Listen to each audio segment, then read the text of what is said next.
Hi hello അസ്സലാമു അലൈക്കും welcome back to Raz world. അപ്പോൾ ഇന്ന് ഒരു സിമ്പിളായിട്ടുള്ളൊരു day in my life video ആണ് കേട്ടോ സെറ്റ് ചെയ്തേക്കണേ. അപ്പോൾ രാവിലെ തന്നെ എണീറ്റതിന് ശേഷം ബ്രഷൊക്കെ ചെയ്ത് ഒന്ന് ഫേസ് വാഷൊക്കെ ചെയ്തതിന് ശേഷം ഞാൻ നേരെ കിച്ചണിലേക്ക് പോവുകയാണ്. കിച്ചണിൽ ചെന്ന് കഴിഞ്ഞപ്പോൾ നല്ല മഴയാണ്. അപ്പോൾ ഞാൻ കുറച്ച് നേരം വിൻഡോ ഒക്കെ ഓപ്പൺ ചെയ്തിട്ട് മഴയൊക്കെ നോക്കി കുറച്ച് നേരം നിന്നു. അതിനുശേഷം ഞാൻ ചായ വെക്കാമെന്ന് വിചാരിച്ച് അതിനുള്ള കാര്യങ്ങളൊക്കെ ചെയ്യുകയാണ്. അപ്പോൾ ഇന്ന് നല്ല മഴയാണ്. ഇന്നലെ രാത്രിയൊക്കെ നല്ല മഴയായിരുന്നു കേട്ടോ. അതുകൊണ്ട് തന്നെ രാവിലെ എണീക്കാനൊക്കെ നല്ല മടിയായിരുന്നു. കാരണം നല്ല തണുപ്പും ഇങ്ങനെ മൂടിപ്പൊതിച്ച് കിടന്നുറങ്ങാനൊക്കെ ഒരു പ്രത്യേക സുഖമാണല്ലോ. എന്നാലും പിന്നെ കുട്ടികളൊക്കെ എണീക്കണേക്കാൾ മുമ്പ് പണികളൊക്കെ തീർക്കണം എന്നുള്ളതുകൊണ്ട് വേഗം എണീറ്റ് എഴുന്നേറ്റൊക്കെ കഴിഞ്ഞപ്പോൾ പിന്നെ ഓക്കെ ആയിട്ടോ. കാരണം ഒരു പ്രത്യേക ഫീലിംഗ് ആയിരുന്നു. കാരണം ഒന്ന് റിലാക്സ് ചെയ്ത് പതുക്കെയൊക്കെ പണിയൊക്കെ എടുക്കാം അങ്ങനത്തെയൊക്കെ വിചാരിച്ചിട്ട്. അപ്പോൾ പണിയൊക്കെ ഒന്ന് എളുപ്പമാക്കാമെന്ന് വിചാരിച്ച് നില വാങ്ങിച്ച കുറച്ച് പൊറോട്ട ബാക്കിയുണ്ടായിരുന്നു. അപ്പോൾ അത് വെച്ചൊരു കൊത്തു പൊറോട്ട പോലെ റെഡിയാക്കാമെന്ന് വിചാരിച്ചിട്ട് അതിന് വേണ്ട സാധനങ്ങളൊക്കെ എടുത്ത് വെക്കുകയാണ്. അപ്പം അതിനോടൊപ്പം തന്നെ മോൾക്ക് കുറുക്ക് ഉണ്ടാക്കണം. കായപ്പൊടിയുടെ കുറുക്കാണ് കേട്ടോ ഉണ്ടാക്കിയത്. അപ്പോൾ തന്നെ പാല് തിളച്ച് വന്നപ്പോൾ അതൊക്കെ റെഡിയാക്കി കുറച്ച് നേരം കാക്കാനായിട്ട് സിറ്റൗട്ടിൽ പോയിരുന്ന് വർത്താനമൊക്കെ പറഞ്ഞ് അങ്ങനെയൊക്കെ ഇരിക്കുന്നൊരു സമയമാണ്. കുറേ റിലാക്സ് ചെയ്ത് മഴയൊക്കെ കണ്ട് വർത്താനമൊക്കെ പറയാൻ നല്ല രസമാണല്ലോ. അങ്ങനെ കുറച്ച് നേരം അങ്ങനെയൊക്കെ ഇരുന്നു. പിന്നെ അധികം ടൈമൊന്നും നിൽക്കാൻ പറ്റില്ല. കാരണം മക്കളെ എണീക്കണൊക്കെ ആകുമ്പോൾ പണികൾ തീർക്കണം, അല്ലെങ്കിൽ മോള് സമ്മതിക്കൂല. അപ്പോൾ കുറച്ച് നേരം അവിടെയൊക്കെ ഇരുന്ന് മഴയൊക്കെ നോക്കി ഇങ്ങനെ ഇരുന്നു. ഒരു പ്രത്യേക ഒരു വൈബ് തന്നെയായിരുന്നു ഇന്നത്തെ ദിവസം. അപ്പോൾ പുറത്തേക്കൊക്കെ നോക്കുമ്പോൾ എന്ന് വെച്ച് കഴിഞ്ഞാൽ പുറത്തെ ഭാഗങ്ങളെല്ലാം ഭയങ്കര അലങ്കോലമായിട്ട് കിടക്കുന്നു. കാരണം മഴയൊക്കെ പെയ്ത് ചവറുകളൊക്കെ വീണ് ഇങ്ങനെ ചീഞ്ഞളിഞ്ഞ് ഇങ്ങനെ ഭയങ്കര മെസ്സിയായിട്ട് കിടക്കുകയാണ്. അപ്പോൾ അതാണെങ്കിൽ ക്ലീൻ ചെയ്യാനും പറ്റാത്ത അവസ്ഥയാണ്.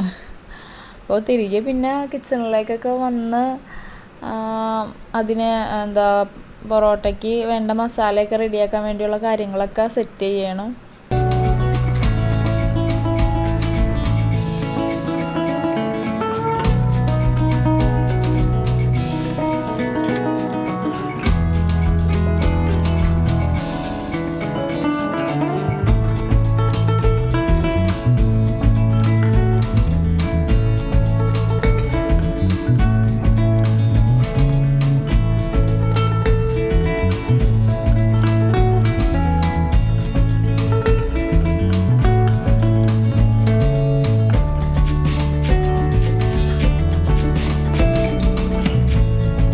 അപ്പോൾ സവാളയൊക്കെ കട്ട് ചെയ്തതിന് ശേഷം ഒരു ചട്ടി അടുപ്പത്ത് വെച്ച് അത് ചൂടായപ്പോൾ കുറച്ച് വെളിച്ചെണ്ണ ഒഴിച്ചു.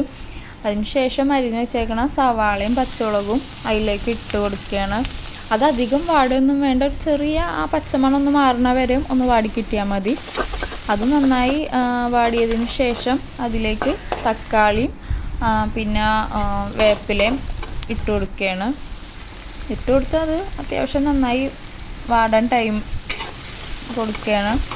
അപ്പോൾ ആ വാടുന്ന സമയം കൊണ്ട് ഞാൻ ഉള്ള പൊറോട്ട ഒരു 5 പൊറോട്ട ഉണ്ടായിരുന്നു കേട്ടോ. അത് ചെറിയ പീസായിട്ട് കട്ട് ചെയ്തെടുക്കുകയാണ്. അതൊന്ന് വാടി വരുമ്പോൾ അതിലേക്ക് കുറച്ച് മുളക് പൊടിയും കുറച്ച് പൊടിയും ഇട്ട് ആവശ്യത്തിന് കുറച്ച് ഉപ്പിട്ട് നന്നായി വാട്ടിയെടുക്കുകയാണ്. അതിനുശേഷം സെൻറ്റർ പോർഷനിലേക്ക് കുറച്ച് അതൊക്കെ മാറ്റി വെച്ചതിന് ശേഷം 3 മുട്ട അതിലേക്ക് കൊത്തി ഒഴിച്ച് കുറച്ച് കുരുമുളക് പൊടിയും ഉപ്പിട്ട് സ്ക്രാമ്പിൾ ചെയ്ത് നന്നായിട്ട് എടുക്കുകയാണ്. അതിനുശേഷം ആവശ്യത്തിന് കുറച്ച് ടേസ്റ്റ് ഒന്ന് ബാലൻസായി കിട്ടാൻ വേണ്ടി കുറച്ച് ചിക്കൻ മസാലയും ആഡ് ചെയ്യണുണ്ട്. അപ്പോൾ ചിക്കൻ മസാല മാത്രം ഇട്ട് ചെയ്യാം. ഞാനിപ്പോൾ കുറച്ച് ഇന്നലത്തെ ബീഫ് കറിയുടെ ഗ്രേവി ഉണ്ടായിരുന്നു, അതും ഒഴിച്ചു കൊടുക്കുന്നുണ്ട്. അപ്പോൾ അത് ഒഴിക്കണേക്കാൾ മുമ്പ് പൊറോട്ട അതിലേക്കിട്ട് നന്നായി മിക്സ് ചെയ്ത് നന്നായി ചൂടാക്കി എടുക്കുക. അതിന് ശേഷം ഈ ബീഫ് കറി കുറച്ച് ഒഴിച്ച് മിക്സ് ചെയ്യാം. അതിലേക്ക് ലാസ്റ്റ് കുറച്ച് കുരുമുളക് പൊടിയും അതുപോലെ മല്ലിയില ഇട്ടാൽ അടിപൊളിയായിരിക്കും. മല്ലിയില എൻ്റെ കയ്യിൽ ഉണ്ടായിരുന്നില്ല, അതുകൊണ്ട് ഞാൻ ഇട്ടിട്ടില്ല. അതിനുശേഷം ഞങ്ങൾ ബ്രേക്ക്ഫാസ്റ്റൊക്കെ കഴിച്ചതിന് ശേഷം ഞാൻ നേരെ ഡ്രസ്സൊക്കെ വാഷ് ചെയ്യാനായിട്ട് ഇടാൻ പോയി. ഡ്രസ്സൊക്കെ വേഗം വാഷ് ചെയ്ത് അപ്പോൾ ബാക്കി പണികളൊക്കെ കഴിയുമ്പോഴത്തേക്കും ഡ്രസ്സ് വേഗം വാഷായി കിടക്കണുണ്ടാവുമല്ലോ. പിന്നെ അത് ലാസ്റ്റ് കുളിയൊക്കെ കഴിഞ്ഞിട്ട് വിരിച്ചിട്ടാൽ മതിയല്ലോ. അപ്പോൾ അതിൻ്റെ ഇടയിൽ മക്കളായിട്ട് കുറച്ച് നേരം കളിക്കുകയൊക്കെ ചെയ്തതിന് ശേഷം ഞാൻ പിന്നെ മോനിക്ക് കുറച്ച് മീനൊക്കെ ഉണ്ട്, അതിന് ഫുഡൊക്കെ ഇട്ട് കൊടുത്ത് കുറച്ച് പാത്രങ്ങൾ കഴുകാനുണ്ടായിരുന്നു. അതൊക്കെ കഴുകിയതിന് ശേഷം പിന്നെയും കിച്ചണിലേക്ക് തന്നെ പോരെയാണ്. അപ്പോൾ ഉച്ചക്കലത്തേക്കുള്ള ചോറിനുള്ള അരി ഇടണം. അപ്പോൾ ഞങ്ങൾ വിറകടുപ്പിലാണ് അരി ഇടൽ. ചോറ് വെക്കുന്നതൊക്കെ അതിൽ തന്നെയാണ്. ബാക്കി കാര്യങ്ങളെല്ലാം ചെയ്യുന്നത് ഗ്യാസ് അടുപ്പുമേലായിരിക്കും. അപ്പോൾ അരിയൊക്കെ കഴുകി ചോറടപ്പത്തൊക്കെ ഇട്ടതിന് ശേഷം പിന്നെ കറിയൊക്കെ വെച്ചത് ഉമ്മച്ചിയാണ്. അപ്പോൾ ഞങ്ങൾ ഇന്നലത്തെ ബീഫ് കറിയും പപ്പടവും ഒക്കെ വെച്ചിട്ടാണ് ഞങ്ങൾ കഴിച്ചത്. ഉമ്മച്ചിക്കൊക്കെ പാവയ്ക്കക്കറി ഉണ്ടാക്കിയായിരുന്നു.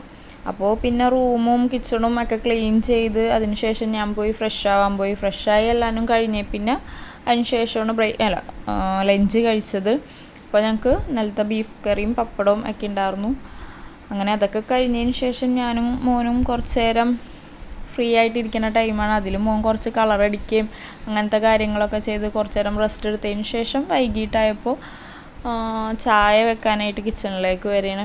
അപ്പം ഞാൻ ചായ കുടിക്കൂല, വാപ്പച്ചിക്ക് ചായ വെച്ച് കൊടുത്തു. അതിന് ശേഷം മഗ്‌രിബ് ഒക്കെ കഴിഞ്ഞ് പിന്നെ ഇക്കാക്ക വന്നപ്പോൾ ഷവർമ കൊണ്ടുവന്നിട്ടുണ്ടായിരുന്നു. ആ ഷവർമയൊക്കെ കഴിച്ചതിന് ശേഷം ഞാൻ കുറച്ച് നേരം നാളത്തേക്കുള്ള സൺഡേ ടു ഡു ലിസ്റ്റ് റെഡിയാക്കിയാണ്. അപ്പോൾ മോൻ്റെ സ്കൂളിലേക്ക് പോകുന്ന കാര്യങ്ങൾ എടുത്ത് വെക്കാനും പിന്നെ ക്ലീനിങ്, ഒരു സെൽഫ് കെയർ അങ്ങനത്തെയൊക്കെ കുറച്ച് കാര്യങ്ങളൊക്കെ ഒന്ന് ലിസ്റ്റ് ഉണ്ടാക്കി വെക്കുകയാണ്. ഇത് കുറച്ച് എളുപ്പമായിരിക്കും നമുക്ക് നാളത്തേക്കുള്ള കാര്യങ്ങളൊക്കെ ചെയ്യാനായിട്ടൊരു ഓർഗനൈസേഷൻ കിട്ടും. അപ്പോൾ ഇത്രയൊക്കെയുള്ള വീഡിയോ കണ്ട് ഇഷ്ടപ്പെട്ടിട്ടുണ്ടെങ്കിൽ ഒന്ന് ലൈക്കും സബ്സ്ക്രൈബും കമൻറ്റൊക്കെ ചെയ്തൊന്ന് സപ്പോർട്ട് ചെയ്യണം. ടാറ്റാ.